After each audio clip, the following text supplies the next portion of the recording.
La paz y la misericordia sea con cada uno de ustedes, amados hermanos, de este grupo edificados en la palabra. Les damos la más cordial bienvenida a este espacio de reflexión, en el cual cada mañana nos encontramos para estudiar y escuchar la palabra de nuestro Dios.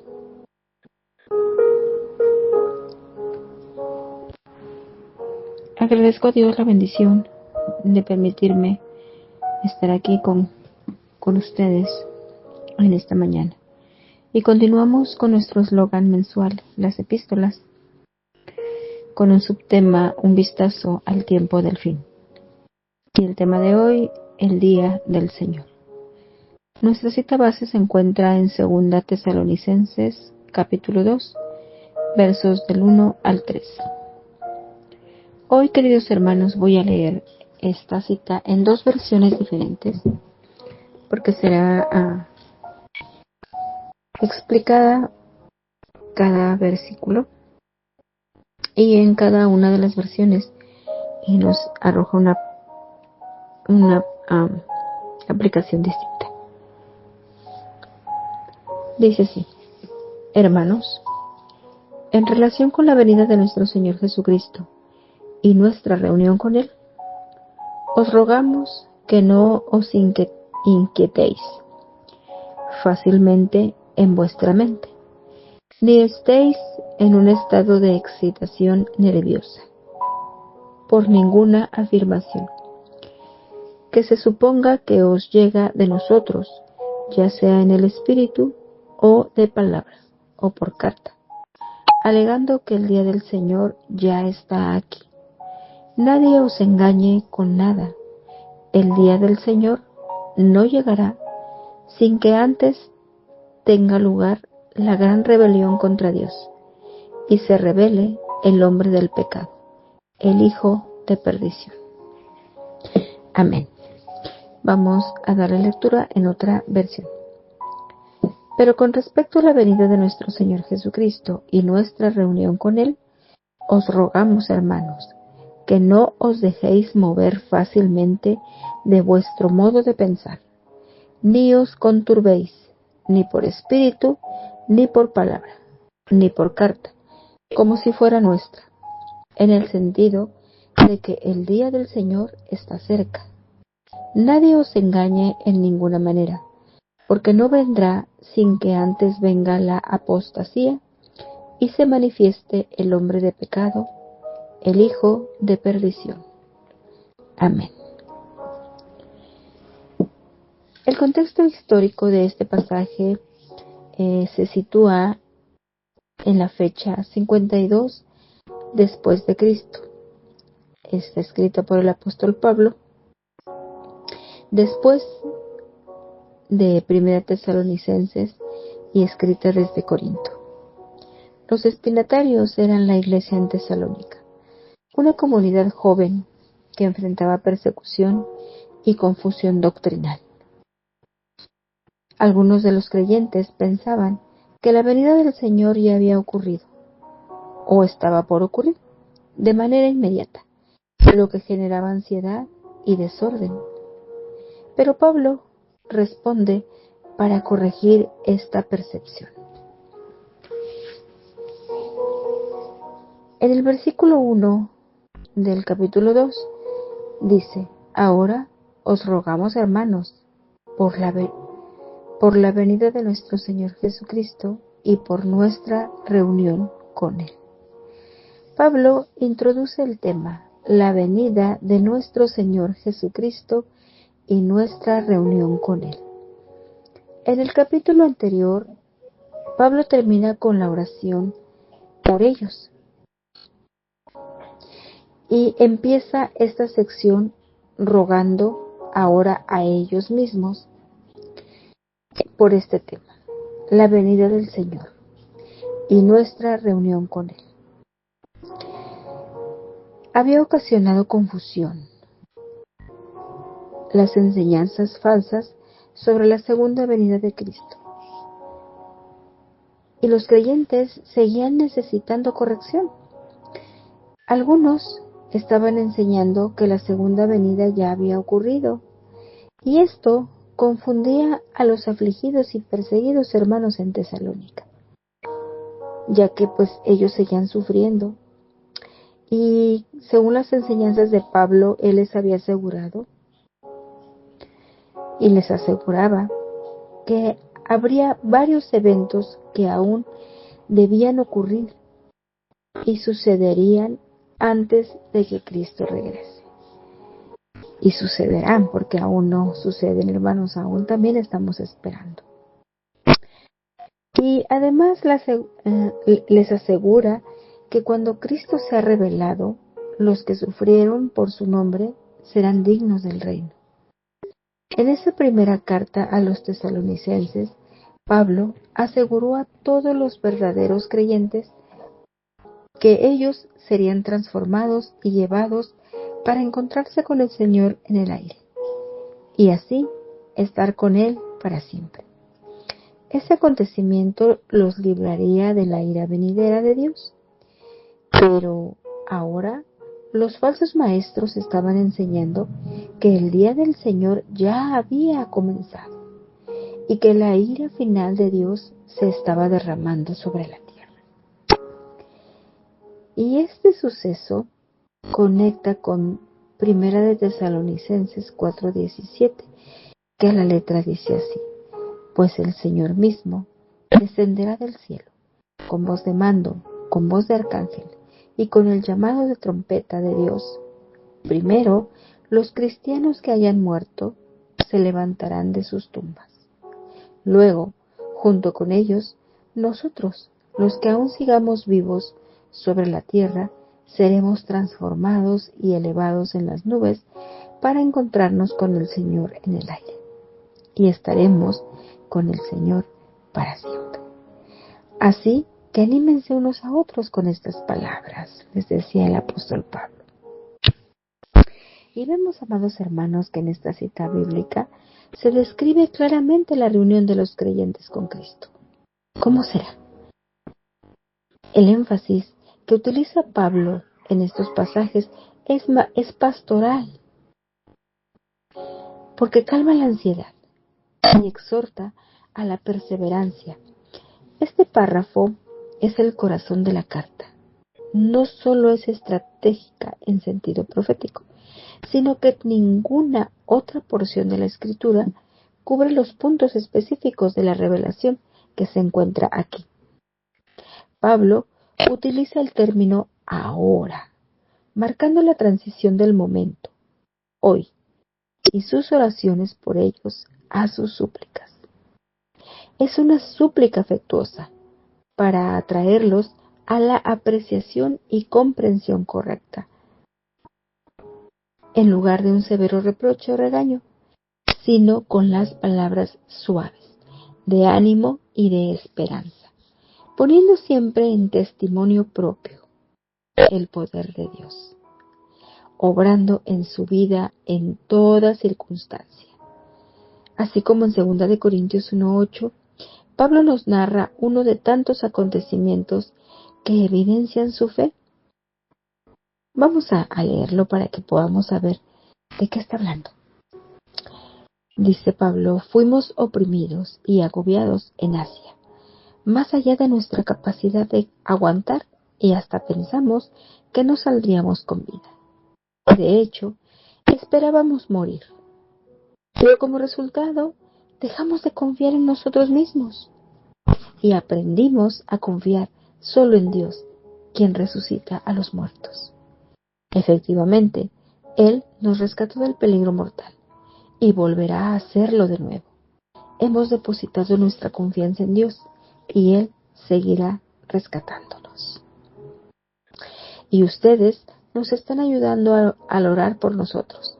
Entonces, mucha gente dará gracias porque Dios contestó bondadosamente tantas oraciones por nuestra seguridad. Pablo tiene muchos testimonios de vida, pero amados hermanos, es evidente la fe y la confianza que él tenía en Dios. Y es muy evidente que esas tribulaciones a él lo hacían dejar de confiar en él mismo. Y dice que dejamos de confiar en nosotros mismos y aprendimos a confiar solo en Dios. Y eso es lo que tenemos que hacer, hermanos, cuando veamos que ese tiempo se acerca. Cuando la venida de nuestro Señor Jesús sea próxima ya en nuestro tiempo, lo vamos a esperar con esa confianza. Dejar todo en manos de Dios para que Él sea quien nos sostenga y quien nos ayude, pero también hacer lo que nos corresponde a nosotros. El apóstol Pablo siempre fue claro en sus enseñanzas y en sus testimonios de vida, exhortando y animando a ser fieles y a guardar la fe. Ahora, en esta enseñanza, literalmente nos lleva a entender la visión verdadera de la venida de Cristo, que había y sigue siendo mal interpretada. Después de escribir Primera Tesalonicenses, Pablo recibió el informe de que los creyentes en Tesalónica eran engañados por falsos maestros, que los confundían con ideas erróneas sobre la segunda venida del Señor. El objetivo de la segunda carta de Pablo era corregir esas malas enseñanzas. La frase griega que se traduce a nuestra reunión con Él indica que toda la iglesia, incluido cada creyente, se reunirá ante el Señor para adorarlo. Al parecer, la frase se refiere a un suceso descrito en Primera Tesalonicenses, que ya lo leímos, donde Pablo habla de encontrarse con el Señor en el aire, y la enseñanza falsa era que el día del Señor ya había llegado y traía las tribulaciones que estaban experimentando. Así, algunos creyentes tesalonicenses pensaban que la venida de Cristo los había pasado por alto. Pablo les dice que no crean tal enseñanza, que ni por espíritu, ni por palabra, ni por carta, aunque parezca que vienen de él. En nuestra cita base de este tema, también nos menciona y vuelve a ser evidente nuestra reunión con Él. La reunión final de los santos con el Maestro en su segunda venida, también Mateo 24:31 nos hace mención y dice que enviará a sus ángeles con un potente toque de trompeta y reunirá a los elegidos de todas partes del mundo. Desde los extremos más lejanos de la tierra, reunirá a los creyentes. Esa es una promesa, la reunión final para nunca separarnos de nuestro Señor y estar con Él para siempre. Por eso, los hermanos en Tesalónica estaban confundidos, porque si el día del Señor ya había llegado, se habían perdido la resurrección y transformación, y eso sí les afligía. Por eso, Pablo sintió la necesidad de escribir una segunda carta, para calmar sus dudas, sus miedos. Y hoy también, mis queridos hermanos, nosotros podemos calmar nuestros temores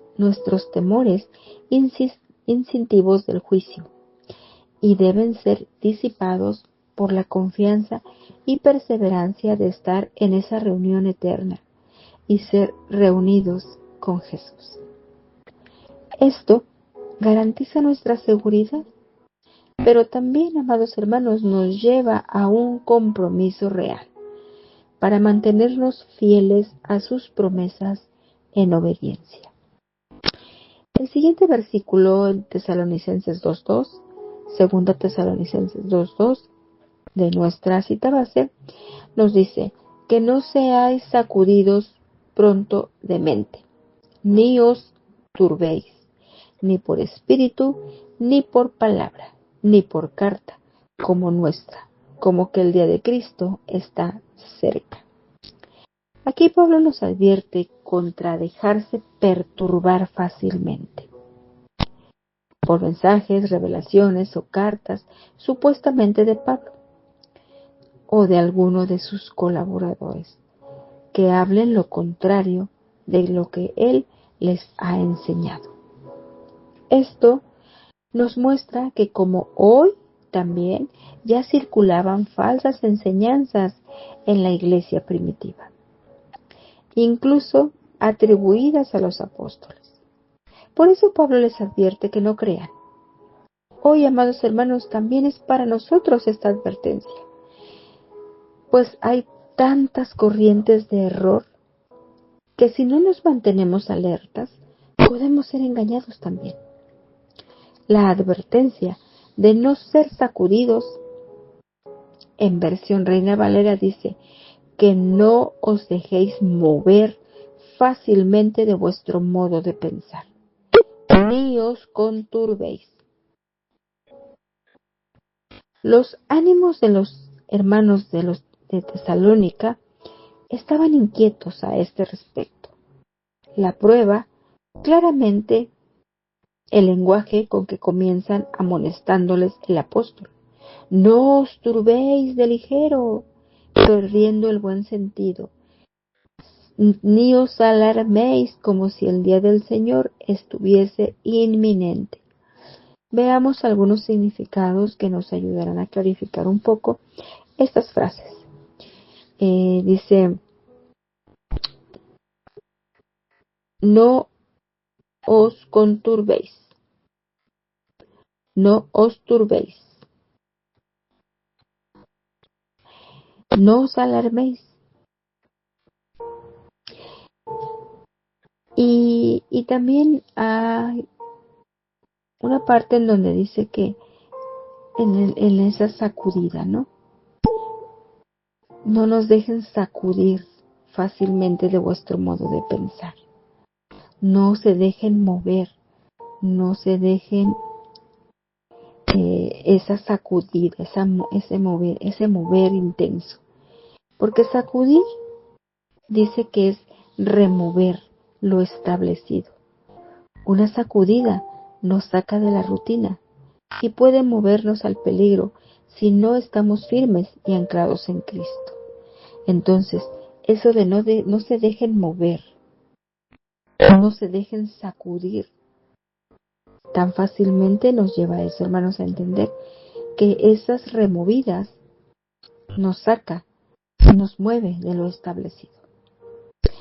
Como en Santiago 1:6 que dice, como barcos sacudidos por un mar agitado, por las olas, para allá y para acá, ¿no? Por todo viento de doctrinas engañosas. Entonces, en todas partes Pablo nos advierte que tengamos cuidado. Pero también nos dice que cuidemos nuestra mente. Es decir, nuestros pensamientos, nuestras decisiones, de la confianza que tenemos en Cristo, de la fe que ha sido plantada en nuestro corazón. No debemos movernos de eso, hermanos. Tampoco debemos estar preocupados en esa agitación emocional, confundidos, sin rumbo, por personas que profesan tener el Espíritu de Dios, pero que al final son doctrinas de demonios, dice la palabra. Y a los tesalonicenses se les advirtió que prueben tales profecías. Y la palabra nos dice que tengamos lo bueno y desechemos lo malo. Que probemos los espíritus. También que no crean, les decía el apóstol, que no creyeran aunque pensaran que fueron palabras comunicadas oralmente por Pablo. Pretendiendo ser de nosotros, mientras que es una falsificación. Por lo tanto, aprendamos a conocer las letras genuinas, dice Segunda de Tesalonicenses 3:17. Cristo y sus apóstoles siempre enseñaron que la venida del Señor está cerca. No es probable que Pablo insinúe algo contrario. Lo que niega es que no es inmediatamente, no es inminente o que ya esté presente. como para preocuparse y justificar el descuido de los deberes cristianos. No debemos envolvernos en ese afán y en esa ansiedad de querer saber cuándo, de querer entender en dónde y por qué. Mantengámonos en los deberes cristianos fieles, siendo obedientes, trabajando en su obra. En el último versículo de nuestra cita base, en 2 Tesalonicenses 2:3, dice: nadie os engañe, en ninguna manera, porque no vendrá sin que antes venga la apostasía y se manifieste el hombre de pecado, el hijo de perdición.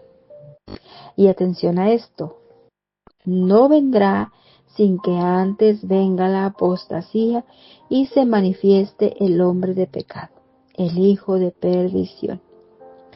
Indica que se trata de una apostasía bien determinada, una rebelión conocida, sobre la que sin duda ya habían sido instruidos también los hermanos en Tesalónica por el apóstol. Es casi seguro que se trata de esa misma apostasía en la fe que se refirió Jesús en su discurso escatológico, cuando habló de que al final de los tiempos surgirían pseudoprofetas que engañarían a muchos y habrá gran enfriamiento del amor. A continuación, el apóstol habla del hombre del pecado, el hijo de la perdición, el inicuo. Expresiones semíticas que caracterizan bien la depravación moral de este personaje. La descripción que hace de él, presentándolo como adversario de Dios y de cuanto se relaciona con Dios sin admitir más Dios que sí mismo. La apostasía, una rebelión generalizada contra la fe, fue anticipada también por Jesús en Mateo 24:10 y ya lo leímos también. El hombre de pecado, figura simbólica del poder opositor a Dios, identificado por algunos líderes políticos religiosos o sistemas anticristianos a lo largo de la historia. Para tener una idea de cuán malvado puede ser el anticristo, se puede pensar en los hombres malos de la historia y el tamaño del mal que hicieron a los demás. Pablo indicó 3 formas en las que podemos ser engañados. 1. En nuestros pensamientos. 2.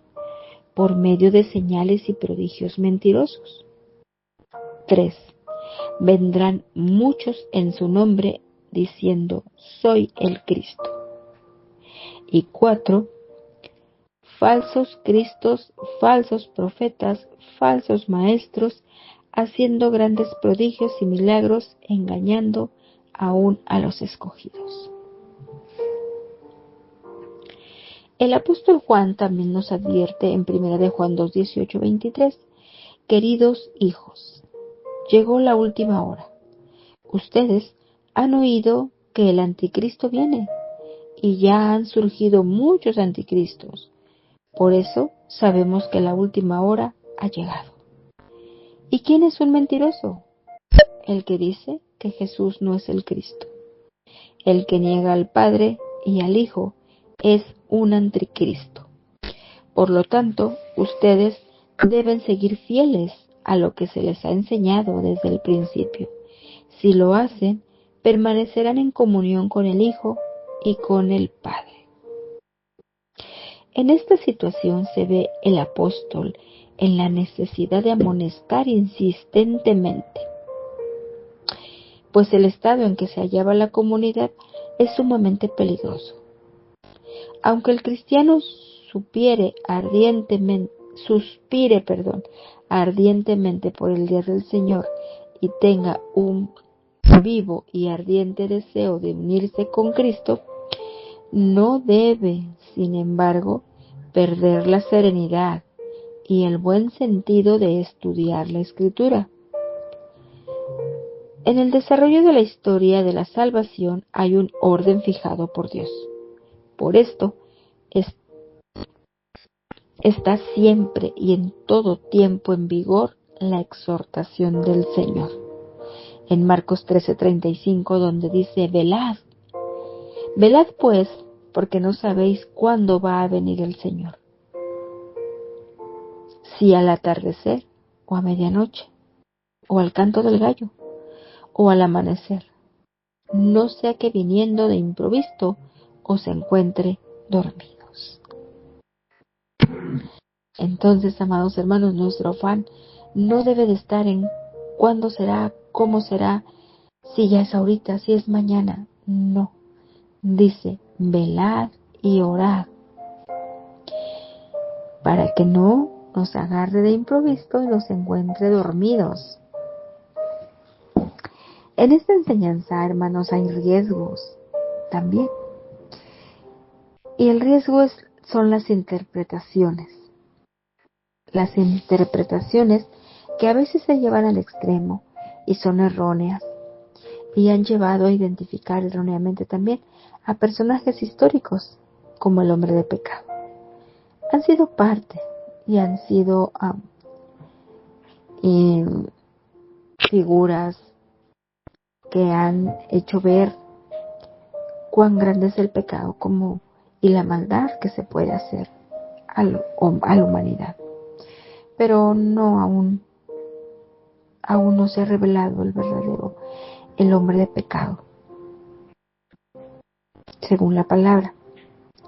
También la enseñanza que nos deja Pablo subraya la necesidad de discernimiento, de tener paciencia, pero sobre todo de ser fieles en medio de la confusión. Y la aplicación para nuestra actualidad, hermanos, el pasaje nos invita a la iglesia a no dejarse llevar por rumores o falsas profecías, sino a permanecer firmes en la verdad revelada en Cristo en las Santas Escrituras. Amados hermanos, 2 Tesalonicenses 2, versos 1 al 3, es un llamado a la esperanza vigilante, al regreso de Cristo, que no es inmediato ni caótico, sino precedido por señales que requieren discernimiento. En este mundo, hermanos, amenazan al cristiano muchos errores, muchas doctrinas de error, muchas falsas enseñanzas. Pero el cristiano debe seguir por el camino recto de la verdad y el amor.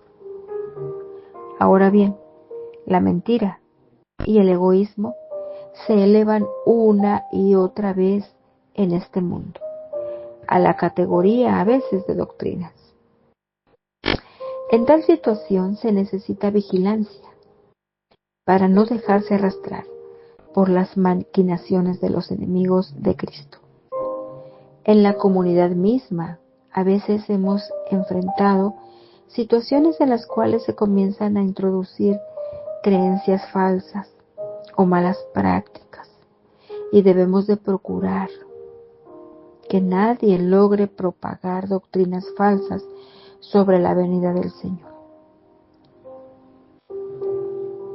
Históricamente refleja la lucha de la Iglesia contra la desinformación, y espiritualmente nos recuerda que la fidelidad y comunión constante con Jesucristo en medio de la apostasía y maldad es la preparación para su venida.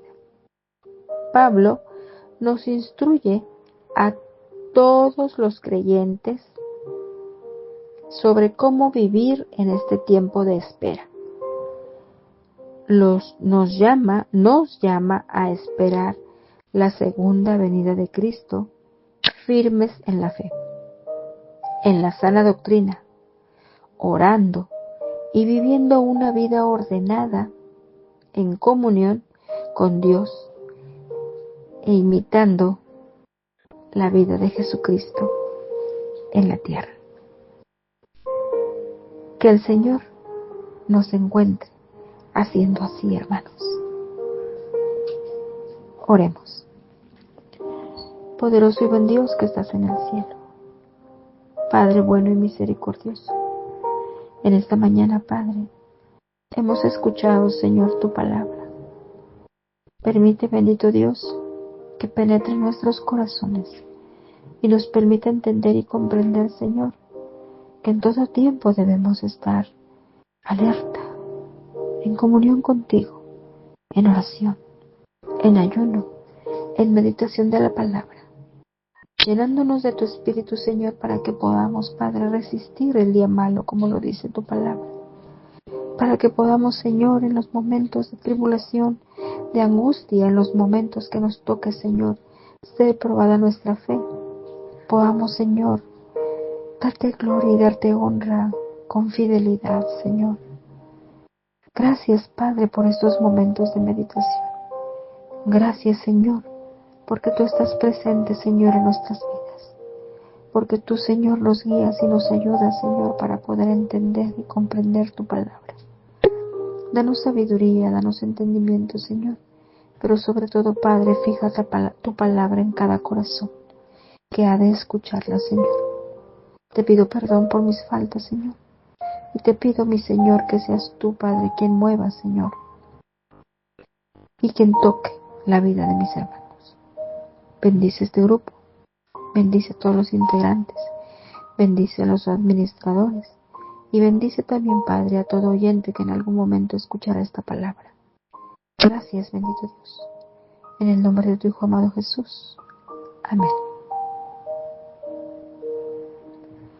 Amén, amados hermanos. Gracias por su atención. Estuvo con ustedes su hermana en la fe, Miriam Valle, desde Baja California, México. Paz a vosotros.